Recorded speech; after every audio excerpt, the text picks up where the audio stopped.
Welcome to Puro Politics, the political podcast of the San Antonio Express News. My name is Gilbert Garcia, Metro columnist, and I'm joined by Carrie Clack, columnist, editorial board. Nancy Prayer-Johnson, associate editorial board editor. Megan Stringer, City Hall reporter. Recording this on the morning of Monday, November 14th. Last Thursday, within the span of a few hours, you had City Council censuring one of its council members, Mario Bravo, and another council member, Clayton Perry, having a warrant for his arrest issued. He turned himself in over a hit and run incident that had happened 4 days before that. I'm not sure that we've had a day like last Thursday at City Council in my memory.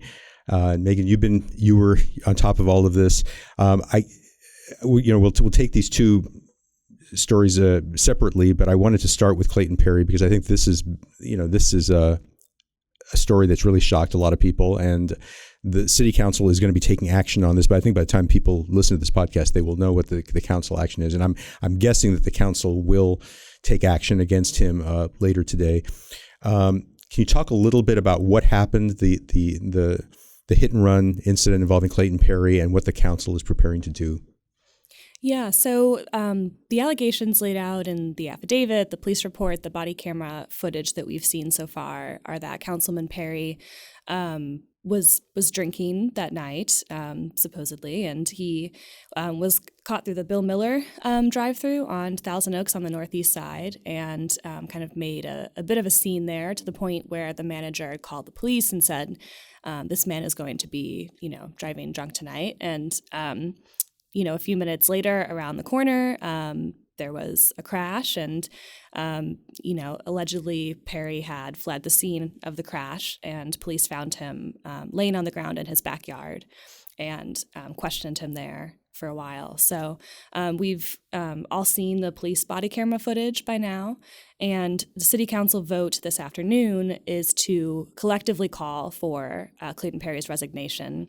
We've seen some individual people call for his resignation, but this is more of a formal official action from the entire body saying that this is how they feel it's best if he resign, and also to issue a vote of no confidence. Yeah, and I think that one thing is, we'll talk a little bit more about the Mario Bravo situation, but I mean, the thing that I noticed, the distinction I noticed in the language is that call for resignation. With Mario Bravo, it was censure vote and vote of no confidence. I think it was more of a symbolic action saying, we disapprove of your recent action, but this is really saying there's not a place for you, Clayton Perry, on the City Council. Right? It is, yes. It is still somewhat symbolic, though, in the sense that they can only ask Councilman Perry to resign.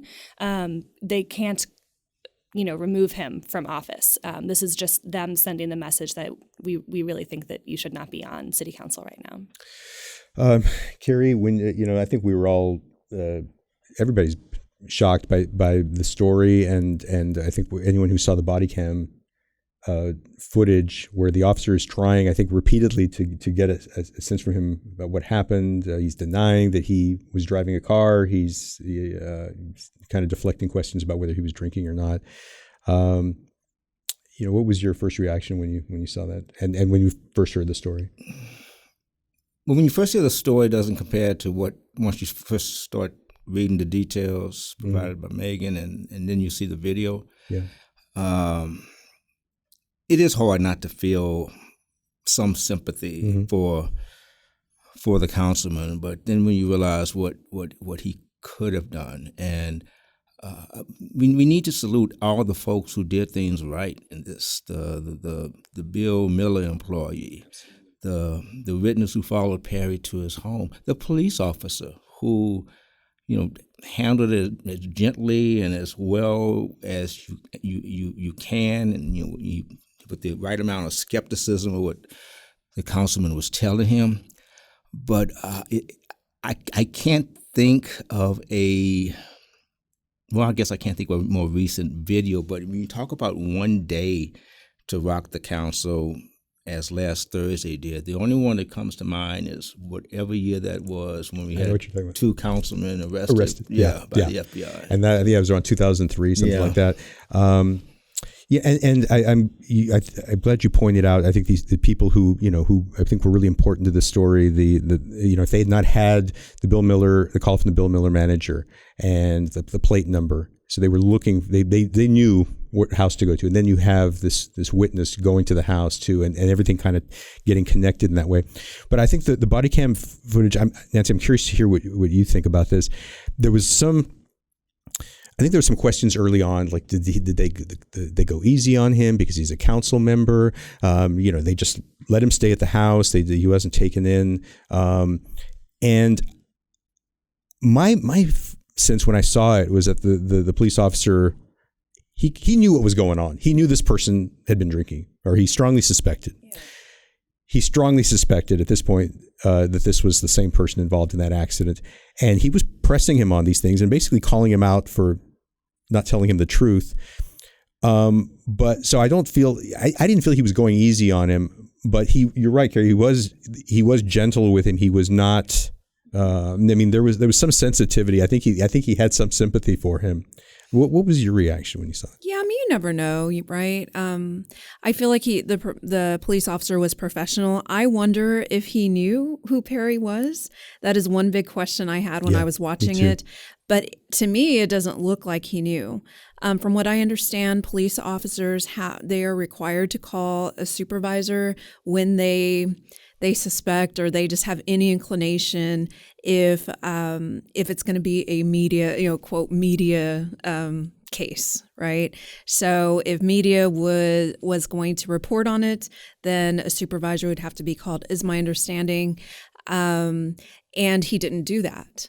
So obviously a city councilman, with blood, his head was bloodied. That it was graphic. Yeah, I felt, it really was. Even though I had read about it and, read about it, when I saw that video and saw how bloody his head was, I was a little taken aback. And yeah, I do feel for, Councilman Perry.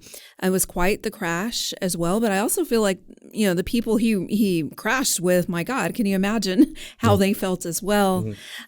I feel that the police officer was professional as well, did what, he was supposed to do with respect as well. And that's what we should expect from every police officer. And that is majority of what happens. Of course, we hear the negative stories, right? And there are some bad apples out there, but this is the kind of work that police do here day in, day out, every day. They treat people with respect, and hopefully that there's less and less negative stories. But that body cam allowed us to get a firsthand view of what happened as it happened. Mm-hmm. And I do applaud. I know in our editorial where we did call for the resignation of Councilman Perry. It is in today's printed paper. It was online Friday. We said these things, and we also just to make sure that all of these steps are being followed, right? And that they are doing the right thing. But we applauded the police officer. And I think rightfully so. And I think that this kind of thing, like the body cam being released, the police department being transparent about it, is what we applauded as well. This needs to keep happening with all these cases, because we need to see how the police officer did their job. Did they treat the person with respect? Did they ask the right questions? Did they follow up or not? Megan, my sense was that the police officer was still waiting to talk to that witness and get some details from that witness who had followed him to the home. And then I guess I don't know if the information from the Bill Miller, if that officer had that. I'm guessing that kind of went into the officer's decision to just basically let him go inside the house and not arrest him on the scene. Was that the sense you got from that? Yeah, so there are a couple things. I think the first is that from what we've heard from the police report, the affidavit, and some sort of outside experts, is that the officer couldn't technically place Perry behind the wheel of the car.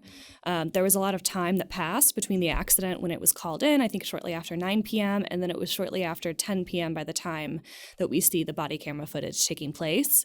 And so is it likely? We don't know. It is possible that someone could have dropped Councilman Perry off at his home. He could have gone and, someone had said had 7 beers and then been in his backyard. True. And so there are some people who are saying, the officer did follow protocol and that he didn't have exact probable cause. There are other things that could have happened. One thing that we also know is that Officer Patrick DeRogers, the responding officer, is a SAFE officer at the North Substation. SAFE officers are community police officers. They work very closely with their city council offices. So that officer might not work specifically in Councilman Perry's neighborhood or districts, but he would be the councilman, one of the councilmen connected to the North Side substation with those SAFE officers. So there's a high likelihood that, he works with the District 10 council office and would recognize Councilman Perry. However, we don't know for certain. One of the things that really struck me when I was kind of looking at the crash is the councilman was on Jones-Maltzberger, was taking a right turn onto Redland Road, and Redland Road has a median barricade, and the person the car that he hit, this was in a left turn lane going from Redland Road onto Jones-Maltzberger. To hit that car, he had to go around. He basically had to go around a median into the wrong side of traffic, and I was just thinking. I mean, when we first heard the story, and there was in the report, there was a description of a wide turn, and I thought, I've taken some wide turns in my life. I think everybody has taken turns where you maybe went a little wide, and you thought, well, I got a little closer to oncoming traffic than I should have. This was extreme, and we know he's facing that the police department has sent a recommendation for a drunk driving charge to the district attorney's office. And I mean, I think the evidence, it's an unusual case in that you're not going to have any. I mean, there's no sobriety test. You're not really. It's really going to be. It's more. I think what people observed about his behavior. The fact that people smelled alcohol in his breath. That the fact that his behavior struck people as these were the actions of someone who was intoxicated, but no actual proof in no physical proof. Is that fair to say? Yeah, they couldn't place him behind the wheel. And one interesting detail that came out in the affidavit as well is that the affidavit actually makes it sound as if it was Perry's statement that he released on Wednesday to reporters that helped them connect him to the crash, because he verified in his own statement, I was in a car crash, even if he didn't say the details of the crash or this or whatever. But that was that statement actually helped police. They said in the affidavit that it corroborated that he was involved in the crash. He was in the car. I think it would be really difficult to do the DWI without the sobriety. I mean, without the data, to show. Without doing that, they didn't do a sobriety test, right? They also didn't take any kind of labs. If he denies it, he could act. I mean, he could say he was on medication. He could say he was having a medical episode. There's so many things he could say. His lawyers could say. Different medical conditions can lead to bizarre behavior that way. You just don't know.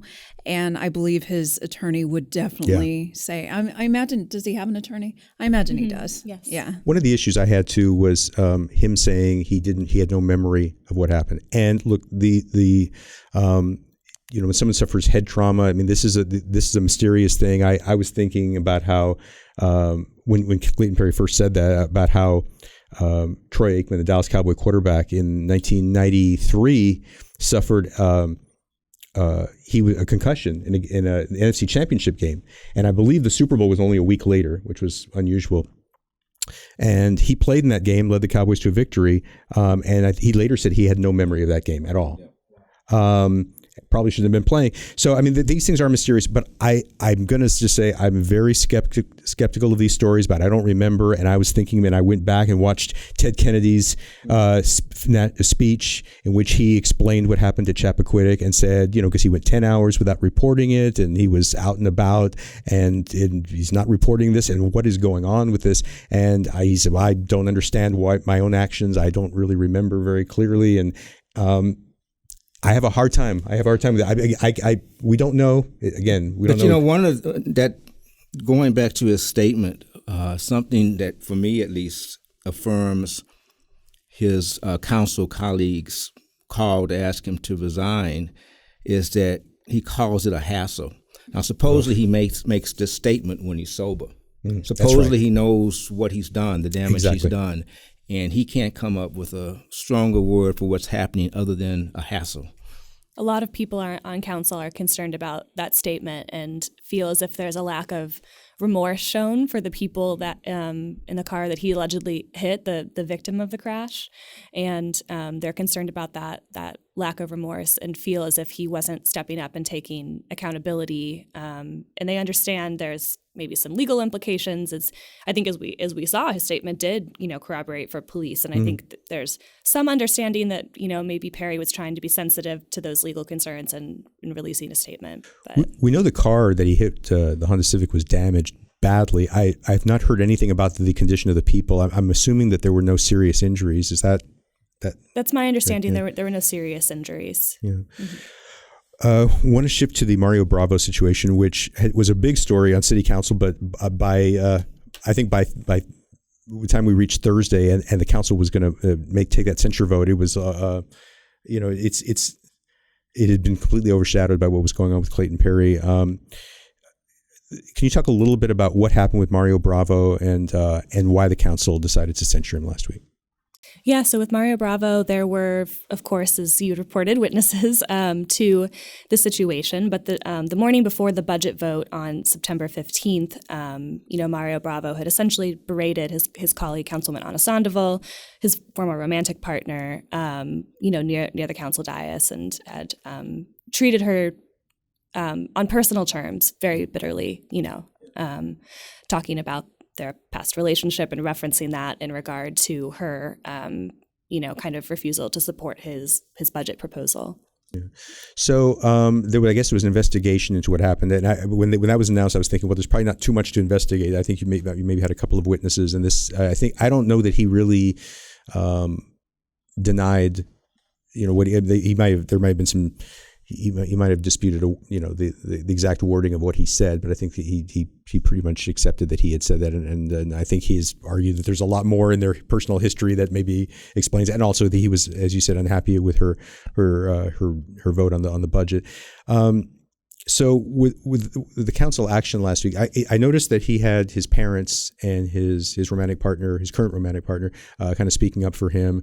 He didn't speak at the council. I don't think there was really much discussion beyond the citizens who came up to speak. It was once that was out of the way, the council voted quickly, and I think he didn't vote, but everybody else who was there voted to censure him. Is that right? Correct. Yes. Yeah. Most of the comment was coming from the public, his family, friends, supporters. We didn't hear a lot of public comments coming and saying, yeah, please censure him. We did hear from some people who said, his behavior is unacceptable, but we are worried about our representation on city council. And that's an interesting point, because one of the things I looked at this and I was looking forward to getting a chance to talk with you, because I thought there was a lot of discussion about, don't do this to District 1, and he was representing us, and we whatever happened on that day, we don't want to be denied, the full representation. And I looked at this and I wasn't really sure how they would be denied. I mean, this was really more of a statement that we condemn your, how you conducted yourself, and we want to make the statement that this is something we don't accept. But is he going to be limited in any way going forward as far as representing District 1? Not because of the censure specifically, and as City Attorney Andy Segovia tried to remind many of the public commenters, it's not related to the censure, but the mayor has still removed Bravo from council committees. Will he still be off of those committees? It's yet to be determined. Okay. We're waiting to hear from the mayor how they might move forward with that. I think the mayor's office is sensitive to the fact that there are District 1 residents who don't have maybe a full voice on council committees and in that way now. So I think the mayor's office, we're still waiting to hear from them on the council committee appointments. And I know it's early to ask this, but I'm going to do it anyway. Now that we've gotten the midterms out of the way, we're going to start, I think, paying a lot more attention to the upcoming council races, which we're, I guess, a little bit less than 6 months away from those elections. I think Mario Bravo's situation is murkier than Clayton Perry. I think Clayton Perry will have a very difficult time staying on the city council, and I really can't see how that would work. With Mario Bravo, my assumption is that he will run again, and he will. I think he will have support, and there will be people who are supporting him in the district. Are you hearing anything about people challenging him? I'm guessing that because of what's happened, there might be a little bit more of an interest among other potential candidates. Yeah, absolutely. He has one official re-election challenger so far, an educational consultant. She's the only one to formally announce. There are other people who are considering the seat and have not formally or publicly announced. I think there are people who are working it out among themselves still. So, but there could be some more political heavyweights who become interested in the District 1 seat because of, what's happened with Bravo. And it's a really appealing, I mean, this is a district that's kind of based in the downtown area. We've had some people who've gone on, Diego Bernal. More recently, we've had some people who've had that seat and gone on to success. So it's definitely a very attractive city council seat. Before we wrap things up, I wanted to talk a little bit about the midterms, follow up on what we talked about last week. It's a little clearer than it was last week what the results are going to be. I think the red wave, the red tsunami that was predicted did not happen. We're probably looking at Republicans gaining somewhere maybe in the range of 5 to 7 seats, something like that, maybe in the U.S. House, and have a pretty good chance of gaining a slim majority, but nothing close to what they anticipated. Democrats have held on to the U.S. Senate and have the chance to gain a seat if Raphael Warnock wins the runoff in Georgia. Democrats done pretty well in governor's races.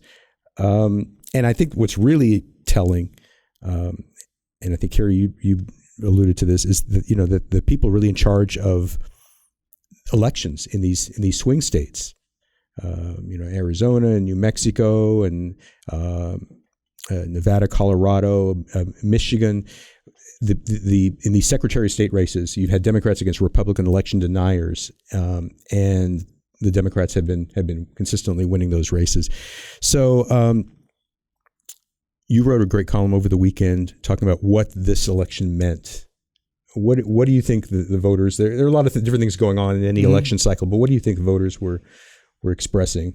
I think first thing off the bat is that we learned that you cannot pay attention to posters, and more importantly, you can't pay attention to the narrative that our profession media tries to create out of these polls. Because there's a lot of polls which if you looked at them and analysts, where you could see that the red wave wasn't going to materialize. But the reason so many of us, I don't care what your party is, because there are a lot of, the reason why so much of what happened on Tuesday happened was because you have a lot of Republicans who could not stomach this anymore, and who have been some of the more trenchant critics of Trump and Trumpism. People listen. So like the issues that we were saying mattered 5 months ago, they still mattered. Overturning Roe mattered. The insurrection mattered. A local congressman told us that people weren't paying attention to the January 6th committees, but they were, and they mattered. And we were all feeling this angst because we were afraid, with legitimate fear, of losing democracy. Because if all these election deniers had won their elections across the country, if the red tsunami had materialized, then we're looking at a 2024 where could conceivably be our last election. And this is not hyperbole, but democracy matters, and voting matters. And voting counts. And as long as you wait to make sure that every vote counts, things like this can happen. I think one of the things we also have to pay attention to is, despite all, and I was one of the folks who was very much afraid of election day violence, of what was going to happen at the polls. It didn't happen. A lot of these election deniers, the guy that was running for governor in Pennsylvania, they've conceded the race. Even in Arizona, and Lake is going to probably lose, but I don't think she's going to have the stomach to deny. When you don't have the most powerful person in the country with the biggest megaphone stoking people into violence, people act like they've always acted during elections. Yeah, and I was glad you mentioned the Lake. race in Arizona, which is very close. We'll be getting a big drop of votes later today, and I think today is going to. I think by the end of today, meaning Monday, I think we're going to know how that race turned out. But it's really remarkable to me, and we talked a little bit about that election last week, because in Kari Lake, you have someone who was an anchor person on Phoenix TV for years, very good on TV, very comfortable, very confident on TV. Katie Hobbs is not someone who's really comfortable in front of the media. Katie Hobbs was, in her campaign. At her campaign events was, we had like these really small crowds. Kari Lake had huge crowds. She had Donald Trump coming and supporting her. He's very enthusiastic supporter of hers. And Katie Hobbs also resisted a debate, which she got criticized for. And I thought that was a mistake. I believe in debates with all their flaws, that this is something that it's helpful to voters. But she decided not to do it.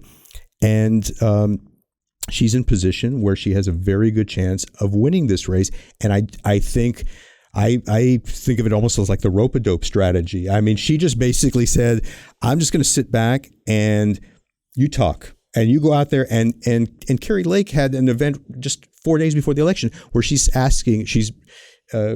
tearing down John McCain, who was a Republican presidential nominee, is one of the legendary figures in Arizona politics. And she's saying, basically saying, we're done with that McCain machine. And she said, are there any McCain supporters in here? Get the hell out. I don't see how that's a winning strategy. If she loses, and if she does, it's going to be very, very close. Yeah. And I think telling McCain Republicans in Arizona, get the hell out. I don't want you. You're not part of my coalition. That's so self-destructive. And I think Katie Hobbs, to a great degree, just said, you just keep talking, do your thing. She attacked the media as well, of course. And it's like, come on, you used to be on TV, right? You used to be media. You still are in so many ways. Yeah. But, attacking the media. And did you watch the Saturday Night Live? Did you all catch that? I did.